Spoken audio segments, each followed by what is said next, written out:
Hello everyone, my name is Tyler Waters and today I will be going over my Tibco Spotfire natural gas dashboard. On these first two pages right here I have the weekly market summaries where I'm just kind of trying to explain what's going on in the natural gas markets week on week. Over the last 2 weeks we saw a huge price increase. We were scraping the $350 level due to cold weather, but as our weather has kind of shifted towards warmer weather in the eastern part of the United States, and it's a little bit colder on the western side, we have seen prices shoot back down to around the 290 level.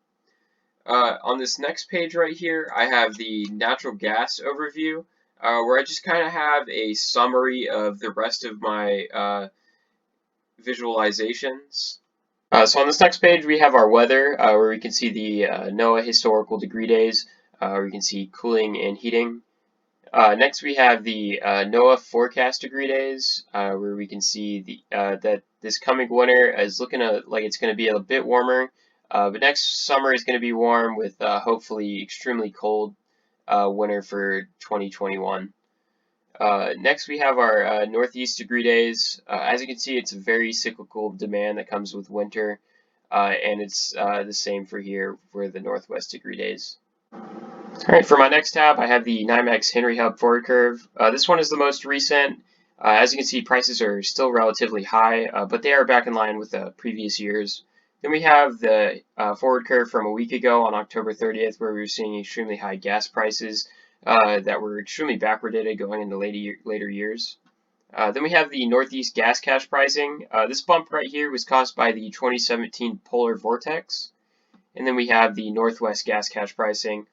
This explosion in price was caused by the Enbridge pipeline explosion in British Columbia.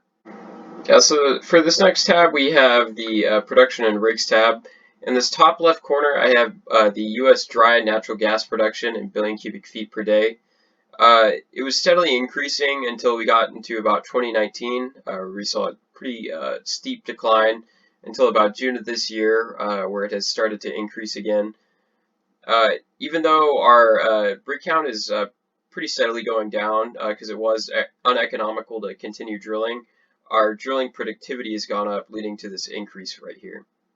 And then next we have the ducts right here, which the price of natural gas extremely affects. Alright, so for this next tab, I have the demand tab. In this top left corner, you can see the U.S. total consumption. As you can see, natural gas is very cyclical in its demand. It has a large demand need in the winter months for heating and a small bump in the summer months for cooling. On this right-hand side, you can see a very large bump in the summer months. This is due to the need to power air conditioning units. And as you can see, the demand for natural gas has been rising each year. In this bottom left-hand corner, we saw huge increases of natural gas exports until around the time COVID happened. Then we saw a large decrease, but it has been picking up in recent weeks. Then we have our U.S. LNG exports by vessel versus the U.S. Natural gas pipeline exports to Mexico. As you can see, the pipeline Mexico exports have been pretty steady, while the LNG exports had a huge decrease, but they are again beginning to pick back up as we do see the price of JKM picking up as well. Then we have the natural gas deliveries to commercial consumers, electrical power consumers, industrial consumption, and then lastly, residential consumption. On my next page, I have the natural gas storage. On this top left, you can see the total U.S. storage. It was on course to break records, but since as supply has kind of dropped off and demand picking up, we're kind of seeing slight draws from our storage. And then we have other regions right here with salt and non-salt. And then I have a picture of the natural gas regions, just in case I need.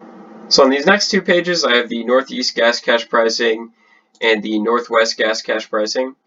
An interesting note, there are some negative numbers in the Northeast gas cash pricing. This could possibly be due to high dry gas production from the Marcellus and Utica plays. And then as we move into Northwest gas cash pricing, they've been relatively consistent. The only notable exception were the high prices, again, caused by the Enbridge pipeline explosion. For my next page, I have the NYMEX Henry Hub forward curve again. Then I have the EIA weekly storage report, natural gas futures prices. Then I have the natural gas Henry Hub spot price. And then I have a couple news sources to catch up on natural gas news. And then I have a raw data tab to look at my data.